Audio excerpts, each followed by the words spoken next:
Mad square చిత్రం మంచి విజయం సాధించిన తరువాత నార్నే నితిన్ కెరియర్లో ఇది ఒక మైలురాయి కావడంతో పాటు ఆయన కొత్త ప్రాజెక్టులకు మంచి దారి తీస్తున్నాడు. ఎన్టీఆర్ ఈ సక్సెస్ మీట్కు ముఖ్య అతిథిగా రానుండడంతో ఈ కార్యక్రమానికి ప్రత్యేకత ఎక్కువైంది.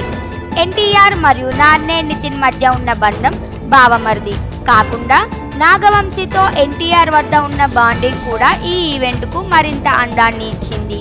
నాగవంశీ ఎన్టీఆర్ను తన ఫేవరెట్ హీరో అని ప్రతిసారి చెప్తూ తన బ్యానర్లో ఎన్టీఆర్తో ఒక ప్రాజెక్ట్ చేసే ఆలోచనలో ఉన్నాడు. అయితే ఎన్టీఆర్ ఇచ్చిన సలహా కూడా చాలా ఆసక్తికరంగా ఉంది. నితిన్కు మాస్ లేదా యాక్షన్ జానర్లలో వెళ్లకుండా రొమాంటిక్ ఎంటర్టైనర్ అంశంపై దృష్టి పెడతావని సూచించడం నిజంగా ప్రయోజనకరమైనది.